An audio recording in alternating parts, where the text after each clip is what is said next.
Gayatri PG college Sanchore के online class में आप सभी विद्यार्थियों का स्वागत है। प्रिय विद्यार्थियों, नमस्कार। बीए प्रथम वर्ष राजनीति विज्ञान विषय के अंतर्गत हमारा टॉपिक है व्यवहारवाद। पिछली कक्षा में हमने व्यवहारवाद के सामान्य अर्थ तथा व्यवहारवाद के विकास के संदर्भ में विस्तारपूर्वक हमने विश्लेषण किया, अध्ययन किया और ये समझा कि क्यों राजनीति विज्ञान, समाज विज्ञान के क्षेत्र में इसका विकास और एक आंदोलन चलाने या व्यवहारवादी क्रांति लाने का क्या उपयुक्त कारण थे। अब हम देखेंगे कि जो व्यवहारवाद है उसका स्वरूप क्या है, उसकी व्याख्या जो किस प्रकार से की गई है और किन महत्वपूर्ण विद्वानों ने, विचारकों ने, चिंतकों ने इसके संबंध में अपना क्या योगदान दिया है, उसके संबंध में हम अध्ययन करते हैं, डिस्कशन करते हैं। तो देखिए, व्यवहारवाद आज बहुत अधिक प्रचलित और व्यापक हुआ है, किंतु इसके अर्थ के संबंध में सभी दृष्टिकोण समान नहीं है। मानते हैं कि जो शिकागो संप्रदाय है, जो व्यवहारवादी क्रांति को आगे बढ़ाकर ले जाने वाले हैं, ठीक है, सभी ने अपना एक अनुसंधान किया, शोध किया, लेकिन इसके अर्थ के संबंध में किसी का कोई दृष्टिकोण समान नहीं है। जो इवोल्यूशन है वो एक इक्वल नहीं कह सकते। कुछ विद्वान ये कहते हैं कि ये केवल एक मनोदशा अर्थात मूड है या मनोवृत्ति है। समझे आप कि व्यवहारवाद क्या है? एक प्रकार का मनोवृत्ति है या मनोदशा है, इसके अलावा कुछ ही नहीं है। तो कुछ विचारक ये कहते हैं कि इसके अपने निश्चित विचार, सिद्धांत और कार्यविधियाँ हैं।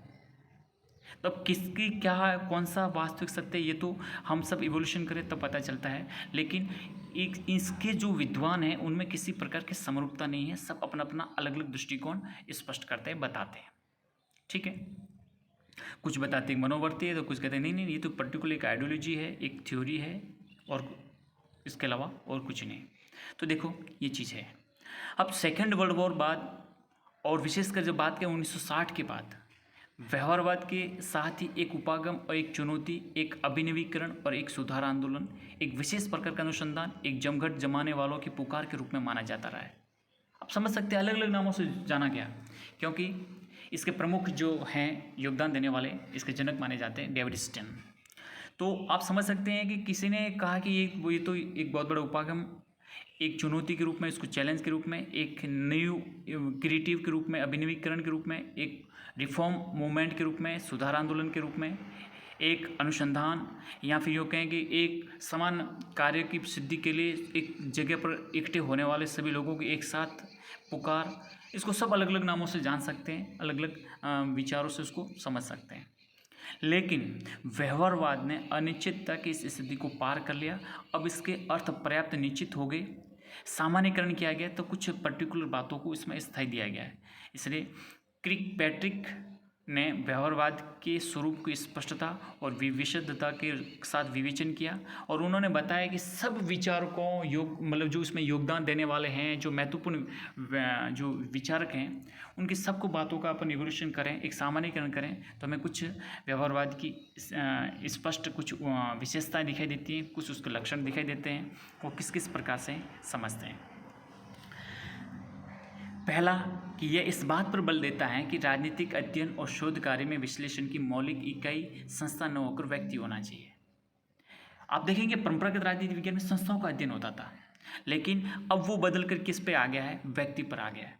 मतलब पॉलिटिकल स्टडीज, राजनीतिक अध्ययन और जो शोध कार्य, जो रिसर्च कार्य होता है, तो शोध कार्य में जो एनालिसिस करते हैं उसकी जो मौलिक इकाई, जो यूनिट है, वो पहले संस्था हुआ करता था। अब संस्था की जगह कौन हो गया?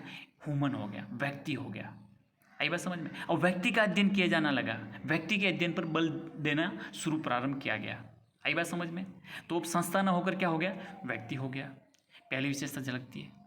दूसरी, ये सामाजिक विज्ञानों को व्यवहारवादी विज्ञान के रूप में देखता है। जितनी भी सामाजिक विज्ञान जैसे history, political, geography, sociology, anthropology या फिर जो अपने जियोलॉजी, फिलोसॉफी, जितने भी हमारे समाज विज्ञान के विषय हैं, इनको व्यवहारवादी विज्ञान के रूप में देखते हैं। मतलब मनुष्य के व्यवहार का अध्ययन किया जाने लगा। और अंतर विषयक उपागम अर्थात राजनीति विज्ञान अन्य समाज विज्ञानों के साथ एकता पर बल देता है। मतलब जो भी हमारे समाज विज्ञान के जो विषय हैं, पहले सब अपने अपने से अलग अलग थे, उनका कोई किसी प्रकार से कोई संबंध नहीं था। लेकिन अब इस बात पर बल देने लगे कि नहीं, सभी समाज विज्ञानों में एकता पर बल देना चाहिए। सभी अंतर विषयक या अंतर शास्त्रीय उपागम का एक नया स्वरूप बाहर आया, जिसमें हर विषय की कुछ न कुछ उपयोगिता है, कुछ न कुछ योग्यता है, कुछ देता है, कुछ लेता है। इस प्रकार से दो मतलब अलग अलग विषयों में एक प्रकार का मतलब सामंजस्य बैठाने का काम शुरू हो गया, अर्थात एकता पर बल दिया जाने लगा। तो ये विशेषता भी सामने आई। तीसरी, यह तथ्यों के पर्यवेक्षण, वर्गीकरण, माप के लिए अधिक परिशुद्ध प्रविधियों के विकास और उपयोग पर बल देता है। मतलब जो फैक्ट हैं उनका प्रयोग करता है, परीक्षण करता है, उनका वर्गीकरण करते हैं, तथा उनके इवोल्यूशन के लिए अलग अलग प्रकार की जो टेक्निक हैं, जो एकदम प्योर टेक्निक, शुद्ध प्रविधियाँ, उन सबको उसमें यूटिलाइज किया जाता है, उनका विकास और उनका उपयोग करके उस पर्टिकुलर डिसीजन या निष्कर्ष पर पहुंचा जाता है। तो इस पर भी ये जो प्राय शुद्ध विज्ञान में होता है, जो फिजिक्स केमिस्ट्री में होता है, वो बात इस पर भी बल दिया जाने लगा है। और ये इस बात का प्रतिपादन करता है कि जहाँ तक संभव हो, जहाँ तक पॉसिबिलिटी हो, स्टैटिकल अर्थात सांख्यिकी या परिमाणात्मक सूत्रीकरणों का उपयोग किया जाना चाहिए, जो एकदम 100% करेक्ट उसका निष्कर्ष निकले। ऐसी प्रविधियों को लागू करके उसमें उपयोग किया जा सकता है। ठीक है। चौथी, कि यह राजनीति विज्ञान के लक्ष्य को एक व्यवस्थित आनुभविक सिद्धांत के रूप में परिभाषित करता है। मतलब अब वो कल्पना, ऐतिहासिक या फिर दार्शनिक, ये जो विधियाँ थी ना, अब उनको सब उन अध्ययन पद्धतियों को त्याग करके अब ओनली फॉर अनुभविक यथार्थवादी पद्धतियों को या सिद्धांत के रूप में परिभाषित करने का उन्होंने काम किया है। तो आप समझ सकते हो कि ये जो विशेषता हैं, ये हमें कभी कहीं पर भी परंपरागत राजनीति विज्ञान में दिखाई नहीं देता है। जो शुद्ध विज्ञान है उसमें जो कुछ हो रहा है, उसी प्रकार से हमारे राजनीति विज्ञान के विषय में इस प्रकार का काम करने का उन्होंने प्रयत्न किया और ये इसको लागू करने का काम शुरू कर दिया गया। तो ये हैं एक प्रकार से राजनीति विज्ञान के अंतर्गत चलने वाले व्यवहारवादी आंदोलन की जो विशेषता हैं, उसमें ये विशेषता स्पष्ट तौर से दिखाई देती हैं। ठीक है। तो ये हमने उसकी विशेषता देखी। अब हम ये देखते हैं कि हमारे जो व्यवहारवाद की जो महत्वपूर्ण, इसके जनक, इसके जो प्रमुख विचारक माने जाते हैं, वो डेविड स्टर्न माने जाते हैं। और उन्होंने अपना एक लेख लिखा था, the current meaning of behaviourism. The current meaning of behaviourism, ये जो लिखा, ये कई बार आपके एग्जाम में पूछा जाता है, इसलिए आपको उसको अच्छे ढंग से समझना है। करंट मीनिंग ऑफ बिहेवियरलिज्म में उन्होंने व्यवहारवाद के आधार पर तत्वों और लक्ष्यों को कुछ प्रस्तुत किए। किस प्रकार से हैं, तो उन्होंने ये कुछ 8 प्रकार के तत्वों या लक्ष्य जो निर्धारित किए गए, उसका हम एक एक करके डिस्कशन करते समझते हैं। और ये एग्ज़ाम की दृष्टि से बेहद उपयोगी है और 8 के 8 आपको अच्छे ढंग से समझना है और आपको याद भी करना है। देखिए, पहला है नियमन, रेगुलराइजेशन। नियमन क्या है? ये नियमन देखिए, अब मैं जो भी आपको बता रहा हूँ वो डेविड स्टर्न के अनुसार है। अब ये कोई सामान्यकरण नहीं है या फिर इस प्रकार के सबका एवोल्यूशन शामिल नहीं है। ये प्रॉपर ढंग से डेविड स्टर्न ने प्रतिपादित किया था, अपना एक लेख लिखा था, the current meaning of behaviourism. उन्होंने इस बात का उल्लेख किया था। इसलिए आपको ये समझना है कि जो बातें, जो मैंने 8 जो तत्व बता रहा हूँ, जो 8 विशेषता दिखाई दे रहे हैं, वो किसके हैं? वो डेविड स्टर्न की हैं। पहला मैंने आपको उल्लेख किया नियमन क्या है? यह व्यवहारवादी ये मानते हैं कि राजनीतिक व्यवहार में सामान्य तत्व ढूंढे जा सकते हैं। कि हम जब पॉलिटिकल बिहेवियर का स्टडी करते हैं, व्यवहार का अध्ययन करते हैं, तो हम उस व्यवहार का अध्ययन करते समय ऐसे कुछ तत्व ढूंढ सकते हैं जो सामान्य हो सकते हैं। आप में, मेरे में, समुदाय में, सब में कुछ ऐसे तत्व होते हैं जो सामान्य तत्व हो पाए जा सकते हैं और उन्हें राजनीतिक व्यवहार के सामान्यकरणों और सिद्धांतों के रूप में व्यक्त भी किया जा सकता है। कि जब भी पॉलिटिकल बिहेवियर के बारे में कुछ हम थ्योरी या फिर किसी प्रकार की जनरलाइज करें, तो उसमें इन तत्वों को अपन व्यक्त भी कर सकते हैं, उसको स्पष्ट भी कर सकते हैं और इनके आधार पर मान्य व्यवहार की व्याख्या और भविष्य के लिए संभावना व्यक्त भी की जा सकती है। कि जब एक समान हमें कुछ तत्व दिखाई दें, एक समान जैसे कुछ निष्कर्ष दिखाई जाएं, तो हम कह सकते हैं कि हाँ, यहाँ पर मनुष्य का व्यवहार किस प्रकार का है, कैसे क्या है, और उसके सामने भविष्य की व्याख्या या भविष्य में कुछ संभावना भी या भविष्यवाणी भी हम कर सकते हैं। जैसे सिंपल सी बात है, चुनाव होते हैं, चुनाव होते हैं तो विभिन्न राजनीतिक दल उसमें शामिल होते हैं। फिर हम जो मनुष्य हैं, जो लोग हैं, जो मतदाता हैं, उन लोगों का मूड भापते हैं, उनकी मनोवृत्ति को देखते हैं, ये तय करते हैं कि ये लोग अब की बार किस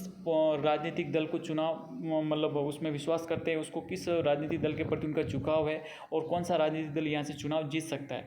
ये मतदान से पहले हम पहले से जो अपन क्या क्यों कहें कि एक प्रकार का चुनाव से पहले ही लोगों को मूड को भांपते हुए, लोगों की मनोदशा मनोवृत्ति का अध्ययन करके एक प्रकार का निष्कर्ष निकाल सकते हैं कि हाँ, अब की बार इस पार्टी को बहुमत आने की संभावना है। ठीक है, तो ये क्यों? क्योंकि हमने क्या स्टडी किया, उनके व्यवहार को देखा, और व्यवहार को देखते हुए हमने क्या किया, कुछ नियमन यानी सब में एक जैसे कुछ सामान्य तत्व दिखाई देने लगे, उसके आधार पर भविष्यवाणी भी कर सकते हैं और कई बार सत्य भी होती है। तो ये एक प्रकार का तत्व हमें दिखाई देता है डेविडस्टन के अनुसार। फिर दूसरा है सत्यापन, वेरिफिकेशन। सत्यापन क्या है? देखिए, मानवीय व्यवहार के संबंध में जो एकत्रित सामग्री है, कि हमने जो भी मानवीय व्यवहार अध्ययन किया है, क्योंकि ध्यान रखना, व्यवहारवाद केवल मानव के व्यवहार का सबसे ज़्यादा महत्वपूर्ण स्थान देता है। तो मानव व्यवहार का जो हम अध्ययन करते हैं, और उस अध्ययन करते समय जो भी हमारे पास डेटा है, जो भी हमारे पास एकत्रित जो सामग्री है, उसको दोबारा जाँचते हैं। ठीक है, दोबारा उसको जाँचते हैं और उसकी पुष्टि करने के लिए क्रिया को सत्यापन कहते हैं। मतलब उसको बार बार जांचना, परखना, समझना, उसकी पुष्टि करना कि हाँ बिल्कुल करेक्ट है, कि डेटा में मिस्टेक तो नहीं है, किसी प्रकार का कोई भी उसमें फैक्ट को त्यागा तो नहीं है, मूल्य फुल्य ऐसी जो बात हो ही नहीं सकती इसमें। तो बिल्कुल जो सत्य है, सत्य को ही बात यथार्थ आधार पर इसमें जो भी पुष्टि करके वो उस बात को जांचना सत्यापन कहलाता है। और व्यवहारवादी अध्ययन पद्धतियों की एक विशेषता ये है कि उसके अंतर्गत एकत्रित की सामग्री का सत्यापन किया जा सकता है। मतलब ये जो अध्ययन करती हैं व्यवहारवादी अध्ययन पद्धति है, इसमें जो भी अपन जो अध्ययन करते हैं, उसके जो भी हमने डेटा कलेक्ट किया है, उस डेटा का हम पूरी तरह से जब चाहे जब उसकी परिस्थिति हो, उसको हम बिल्कुल उसका वेरिफिकेशन कर सकते हैं, सत्यापन कर सकते हैं। तीसरा है तकनीक पद्धति, यूज ऑफ टेक्निक्स। अब देखिए, आपने जो भी सामग्री प्राप्त की है और उसकी व्याख्या करने के लिए साधनों को स्वयं सिद्ध नहीं माना जा सकता। सामग्री एकत्रित की और फिर व्याख्या कर दे, नहीं, ऐसा उसको बिल्कुल अपन फुली फाइनली नहीं मान सकते, क्योंकि वे समस्यात्मक होते हैं, कहीं ना कहीं उसमें समस्या आती है, और स्वयं अध्ययनकर्ता द्वारा उन्हें सावधानी से शुद्ध और परीक्षित किए जाने की आवश्यकता है। कि जो भी उसका अध्ययन करता है, जो भी स्कॉलर है, उस स्कॉलर के लिए बड़ी सावधानी से, बहुत बड़ी एकदम केयर करते हुए शुद्ध मतलब एकदम प्योर और प्रेक्षित, यानी उसको किसी प्रकार से विभिन्न उसको अलग अलग आयामों के द्वारा उसको शुद्ध करने की आवश्यकता तथा उसको परीक्षण करने की आवश्यकता होती है। ठीक है, मानवीय व्यवहार का परीक्षण करने और उनकी विश्लेषण कर परिणामों को अंकित करने के लिए कठोर शुद्धिकरण के साधनों को अपनाया जाता है। कि जब हम मानव व्यवहार का जो परीक्षण करते हैं, प्रयोग करते हैं या उनका एनालिसिस करते हैं, तो उनके जो भी परिणाम होते हैं, तो परिणामों को एक बहुत बड़े कठोर शुद्धिकरण के साधन जो होते हैं, जो टेक्निक होती हैं, उन्हीं के द्वारा हम उसको साफ या शुद्ध कर सकते हैं। अतः शुद्धिकरण की जो प्रक्रिया है, वो ज्ञान को विकासशीलता प्रदान करती है। इसके आधार पर नए तथ्य प्राप्त किए जाने पर पुरानी सामग्री को हम अप्रमाणित भी ठहरा सकते हैं। मतलब आप उसमें अपना एक समान डिसीजन, एक समान निष्कर्ष प्राप्त करने के लिए उसमें विभिन्न प्रकार के टेक्निक का प्रयोग लेते हुए, विभिन्न अध्ययन पद्धतियों का प्रयोग लेते हुए, उसको हम तकनीक का प्रवेश कराते हुए हम उसका स्टडी करेंगे। फिर चौथा है आपका परिमाणीकरण, क्वांटिफिकेशन। देखिए कि जो उपलब्धि आपको मिली है, उपलब्धियों के विवरण और आधार सामग्री को लेखबद्ध करने तथा उसमें स्पष्टता लाने के लिए मापन और परिमाणीकरण करना बहुत जरूरी होता है। मतलब आपके पास जो भी है और उस आधार सामग्री को लेखबद्ध करने के लिए, यानी उसमें पूरी तरह से एकदम कंटिन्यूटी लाने के लिए और स्पष्टता लाने के लिए उसका मापन करना जरूरी है कि क्या ये वास्तव में तर्कसंगत है, शुद्ध है, किसी प्रकार का उसमें और भी ऐसा कोई गुण नहीं है जो इसको बिल्कुल अशुद्ध ठहराता हो। तो इस प्रकार से तो मापन और परिमाणीकरण का ये कार्य अपने लिए नहीं वरन प्रयोजन को प्रकाश में किया जाना बेहद जरूरी है। पांचवा है मूल्य निर्धारण या आदर्श निर्माण, मॉडल बिल्डिंग, वैल्यू डिटर्मिनेशन। क्या होता है समझिए आप। सामान्यतः व्यवहारवादी मूल्यों की दृष्टि से तटस्थ रहना चाहते हैं। मतलब जो भी व्यवहारवादी हैं वो व्यवहारवादी ये मान के चलते हैं कि हमें मूल्यों से बिल्कुल दूर रहना है, मूल्यों से तटस्थ बनकर रहना है। मूल्यों का हमारे शोध में, अनुसंधान में किसी प्रकार का प्रवेश नहीं होने देना है। फिर भी नैतिक मूल्यांकन में कुछ मूल्यों आदर्शों का प्रतिपादन या प्रयोग आवश्यक हो जाता है, तो इस संबंध में अपना कि मूल्यों आदर्शों को अध्ययनकर्ता के मूल्यों आदर्शों से अलग रखना चाहिए। मतलब जो अध्ययन करता है, जो स्कॉलर है, उसके अपने मूल्य आदर्श, और जो जो जिसका वो इवोल्यूशन कर रहा है, जो प्रयोग कर रहा है, उसके जो मूल्य आदर्श हैं, उनसे दोनों से हमें सेपरेट रहना बेहद जरूरी है। सामान्य मूल्य आदर्श अध्ययनकर्ता के मूल्य आदर्शों से अप्रभावित रहने चाहिए। इससे क्या होता है कि वो प्रयोग है वो शुद्ध रहता है। नहीं तो फिर क्या है कि हमारे मूल्य आदर्श और उसके आदर्श मूल्यों में मिश्रण हो जाता है, जो फिर शुद्धता की कसौटी पर खरा नहीं उतरता है। अगला है व्यवस्थाबद्धीकरण, सिस्टमाइजेशन। इसमें क्या होता है कि अनुसंधान आवश्यक रूप से क्रमबद्ध होना चाहिए। ऐसा नहीं होना चाहिए जैसे कैसा होना चाहिए, एग्जाम्पल तौर पे आपको मैं डिजिट में बनाऊँ तो 1 2 3 4 5 6 ऐसा होना चाहिए, न कि 1 3 5 7 9 11 ऐसा नहीं होना चाहिए। इसलिए अनुसंधान आवश्यक रूप से क्रमबद्ध होना चाहिए, अर्थात सिद्धांत व अनुसंधान को संबद्ध और क्रमबद्ध ज्ञान के दो ऐसे भाग समझना चाहिए जो परस्पर गुंथे हुए हो। थ्योरी और रिसर्च दोनों में, मतलब सिद्धांत और अनुसंधान को संबद्ध और क्रमबद्ध ज्ञान दो ऐसे भागों में समझना चाहिए जो परस्पर गुंथे हुए हो। सिद्धांत से अशिक्षित अनुसंधान निरर्थक हो सकता है, आंकड़ों से असमर्थित सिद्धांत निरर्थक रहेगा। वस्तुतः सिद्धांत और तथ्य एक दूसरे से बिल्कुल अपृथकनीय होते हैं, इनको अलग हम नहीं कर सकते। अगला है विशुद्ध विज्ञान। देखिए, विशुद्ध विज्ञान मतलब प्योर साइंस। ज्ञान का प्रयोग वैज्ञानिक उद्यम का उतना ही अंग है जितना कि सिद्धांतात्मक बोध का। देखिए,